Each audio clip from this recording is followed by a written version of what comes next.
Je m'appelle Marie. Je suis directrice d'une société de la place. Aujourd'hui je vais vous conter mon histoire. Je vous dirai comment j'ai ruiné mon propre mariage. Mais ne me jugez pas. Marie. Oui Joseph. Est-ce que tu sais que je t'apprécie énormément? Ah bon? Oui, je t'avais toujours apprécié depuis la première fois que nous nous étions croisés au restaurant de l'université. Depuis lors je n'arrivais plus à t'effacer de ma mémoire. Je pense que je suis tombé amoureux de toi. Vao, donc tout ce temps qu'on avait passé en camaraderie, tu étais en train de m'aimer sans jamais me le dire? Oui, c'était le cas. Mais qu'est-ce que tu fais ici Mathieu? Je t'appelle depuis hier, tu ne prends pas mes appels, et parfois même tu es carrément hors zone. C'est pour cette raison j'ai décidé de passer vérifier si tout va bien. Pas que le boulot et la conférence t'ont aussi empêché de me rappeler. Désolé. Comment te sens-tu ma fille chérie? Je vais bien maman. Demain c'est ton grand jour. Je prie le Seigneur que ce soit le jour le plus merveilleux de ta vie. Amen. Mais je ne te sens pas ma fille. Je ne retrouve pas chez toi cette flamme. Cette joie que nous avions à la veille de notre mariage. Je suis un peu stressée maman. Je ne sais pas comment sera la vie du mariage et j'ai l'impression que tout va vite. Si seulement on pouvait encore repousser la date un peu. Ah, de quoi tu parles? Je trouve que c'est très rapide toute cette histoire de mariage. Est-ce que tu t'entends parler?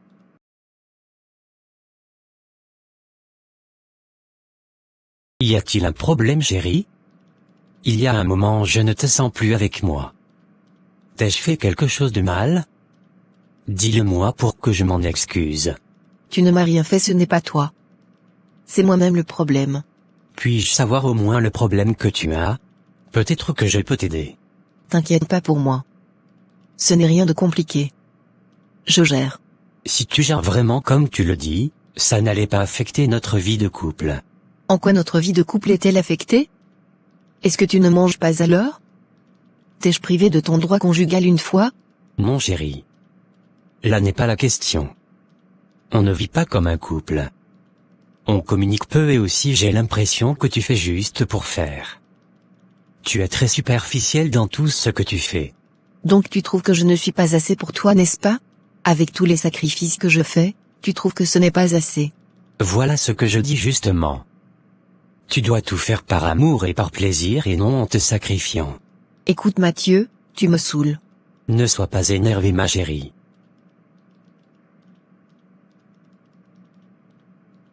Bon ok, j'ai compris. Moi je vais au boulot alors. On s'appelle après. Ok. Et toi, tu n'iras pas au boulot? Non, j'ai demandé un congé d'une semaine. Voilà par exemple une chose que je te reproche. Comment tu peux être en congé sans même m'en parler? J'avais oublié de te le dire. Désolé. Ok. Bonne arrivée maman. Merci ma fille. Comment tu vas? Je vais bien maman et toi-même? Je vais bien aussi. Je ne t'avais pas vu ensemble avec ton mari à l'église aujourd'hui. C'est pourquoi j'ai décidé de passer te voir. J'avais suivi le culte de 7h30. Mais pourquoi tu vas seul au culte sans ton homme? Il était fatigué donc je ne voulais pas le réveiller. Ah maman, vous étiez là depuis? Il y a un moment. Nous parlions justement de toi. Viens t'asseoir. Mais pourquoi allez-vous séparément au culte toi et ta femme? Ce n'est pas bien. Maman, c'est une longue histoire. Je pense que ta fille sera plus apte à répondre à cette question, parce que c'est elle qui part me laissant. Elle m'a dit que tu étais fatigué et qu'elle ne voulait pas te gêner. De quelle fatigue tu parles chérie? Es-tu venu me réveiller? Attendez. Vous me dites quoi là? Vous dormez sur le même lit et vous ne vous réveillez pas ensemble pour le culte? Maman, ça fait déjà plus d'une semaine que ma femme n'adore plus sur le lit conjugal avec moi. Mais pourquoi? Est-ce vrai ce que ton mari dit, Marie? C'est bien à toi je parle Marie. Réponds-moi. Tu t'es blanchi un peu, tu es sûre de ne pas être enceinte? Je ne sais pas maman. Il faut que tu fasses le test de grossesse voir. D'accord maman. Je t'amène voir le gynéco demain. Madame, vous êtes effectivement enceinte de 6 semaines. Enceinte de 6 semaines comment? Êtes-vous sûr d'avoir bien vu? Vous devez quand même savoir puisque vos menstruations seraient arrêtées. J'ai un cycle irrégulier. Mais ça devrait être une bonne nouvelle pour vous normalement. Réjouissez-vous au moins. Je vais demander à rentrer s'il n'y a plus rien médecin. Ok. Comment va gérer cette histoire de grossesse maintenant? Comment annoncer à mon mari que je suis enceinte de 6 semaines alors que notre mariage n'a même pas encore un mois? Il faut que je retrouve Joseph d'urgence, pour lui annoncer ma grossesse. Bonne arrivée chérie. Merci. Alors quelles sont les nouvelles? Je suis bien enceinte. Dieu merci. Je serai papa bientôt. Il faut que j'appelle mon père pour lui annoncer la bonne nouvelle. Tu ferais mieux d'attendre un peu d'abord. Dis-moi pourquoi? On dirait tu n'es même pas contente d'être enceinte. Il faut attendre au moins 3 mois avant d'informer qui que ce soit. D'accord, et tu es à combien de semaines? Je ne me rappelle plus exactement. C'est quand même moins d'un mois. Ok, ce qui est sûr ce sera moins d'un mois. Entrez. Marie, tu viens faire quoi ici? Il faut qu'on ait une discussion sérieuse et responsable. D'accord. Je te manque, n'est-ce pas?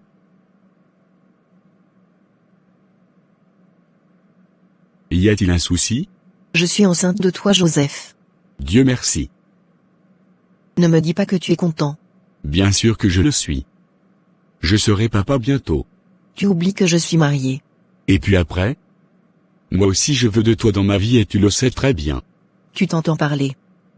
Comment peux-tu vouloir d'une femme mariée légalement? Épouse-moi Marie, je veux que tu deviennes ma femme. Tu deviens fou ou bien? Qu'est-ce que tu veux au juste? Je ne peux quand même pas permettre que tu ailles donner ma grossesse à un autre homme. Et tu veux que je fasse comment maintenant? Je suis une chrétienne, je ne pourrai pas avorter. J'ai déjà forniqué avec toi, je ne pourrai plus augmenter un avortement. Qui te dit d'avorter? Ne touche pas à mon enfant. Si tu te hasardes, je te colle un procès. Je ne vais pas avorter, mais tu dois garder le silence et me laisser gérer. Non, je ne peux pas garder le silence sur ma grossesse. Il faut que ton mari sache la vérité afin que je puisse te récupérer. Comment me récupérer? Suis-je ta propriété? Tu portes mon enfant et donc tu as moi. Après cette discussion avec Joseph, je viens de voir la gravité de mon erreur.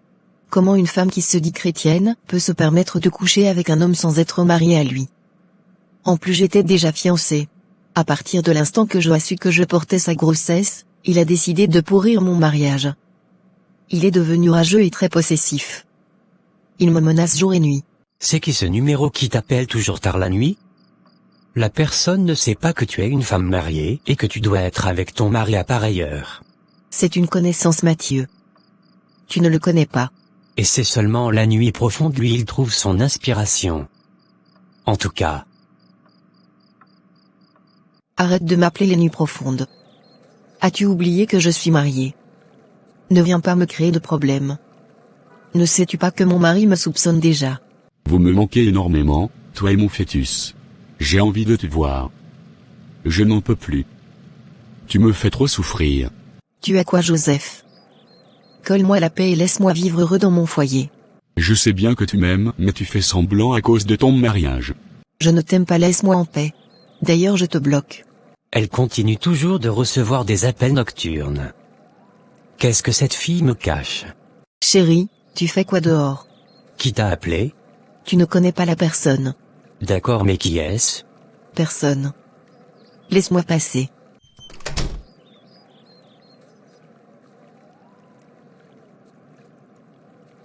Tu es quoi Marie?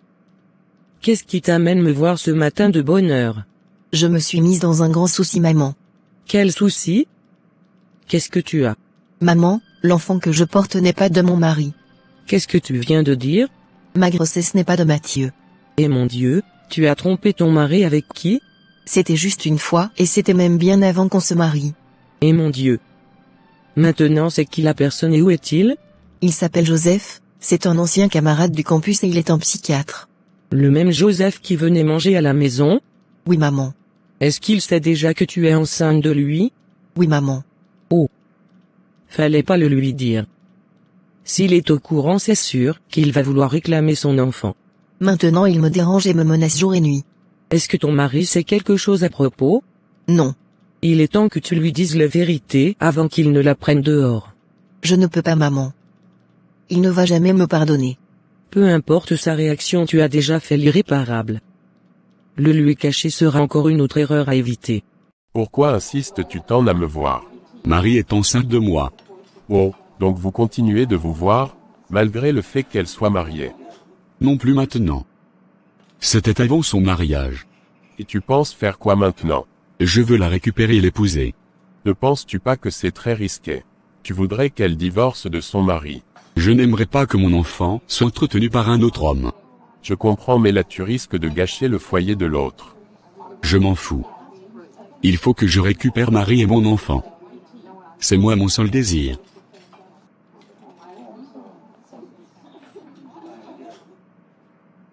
Pourquoi ça traîne comme ça, maman? J'ai peur, j'espère que rien de grave ne lui arrivera. Calme-toi mon fils. Je sais que c'est ta première fois d'accompagner une femme à l'hôpital. Ça ira. Gardons l'espoir et prions. Maman, toujours aucune nouvelle. Ça craint. Moi-même je ne comprends plus ce qui se passe. Êtes-vous la famille de Marie? Oui docteur. A-t-elle accouché? Non madame. L'état de votre fille est critique. Il va falloir faire un choix entre le bébé et la mère. Mon Dieu, vous ne pouvez pas sauver les deux? La probabilité est très faible, et plus le temps passe on risque de les perdre tous les deux. Mon pasteur est déjà là, permettez qu'il puisse prier. Où est-elle? Dans la chambre 119. Ok. Où allez-vous, monsieur? Je vais à la salle 119 prier. On ne prie pas dans les chambres d'accouchement, monsieur. Ce n'est pas autorisé. En plus, vous êtes un homme. C'est très urgent, madame. Non, c'est interdit. Vous pouvez prier ici à l'extérieur. Ok. Père éternel tout-puissant. Nous venons devant toi aujourd'hui pour te confier la sœur Marie, qui est à l'instant même entre la vie et la mort avec son bébé. Toi qui as ressuscité Lazare du séjour des morts et guérir la femme, qui saignait depuis 12 années, que ton Esprit Saint agisse en ce lieu. Que toutes les barrières spirituelles et physiques, qui empêchent la délivrance de Marie, soient détruites tout de suite au nom puissant de Jésus-Christ. Amen. Il y a un souci spirituel, Madame Claire. Il y a quoi? Il y a une divinité de la maison de ton beau-fils, qui réclame un sacrifice. Il semblerait que toute femme enceinte d'un enfant de cette maison, devrait faire ce sacrifice, sans quoi la femme mourrait avec la grossesse. Et Seigneur. De quoi vous parlez, pasteur? Mon papa est un blanc et n'a jamais lié un pacte avec une divinité ainsi que ma mère. D'où vient cette divinité? Mon Dieu ne trompe jamais. Il faut impérativement qu'on découvre là où est enterré ce fétiche, et qu'on le détruise très rapidement afin de délivrer ta femme. Laissez-moi donc appeler mon père en France voir s'il a connaissance de ce que dit le pasteur. Ne vous gênez pas mon beau-fils. Pasteur, vous avez sûrement raison. Le pasteur a raison comment? Laissez-moi appeler mon père d'abord. La grossesse que porte ma fille n'est pas de toi. Seigneur. Je suis désolé. Mon Dieu, aie pitié de nous tes enfants. De qui est la grossesse donc? D'un certain psychiatre du nom de Joseph à l'hôpital central. Alors donc vite le chercher. Attendez, je viens avec vous. C'est ici tout a été enterré, pasteur. Ok, on déterre et on brise les liens. J'espère que Marie pourra accoucher en paix après cela. Par la grâce de Dieu. Depuis les parents de Marie ne disent rien. Ils ont disparu même de l'hôpital. Docteur, c'est bon. Elle a pu accoucher librement. Yes, on a réussi. Dieu merci. Nous sommes à la fin de cet épisode. Merci de toujours nous suivre et surtout, n'oubliez pas de vous abonner si ce n'est pas encore fait. Soyez bénis. Bye.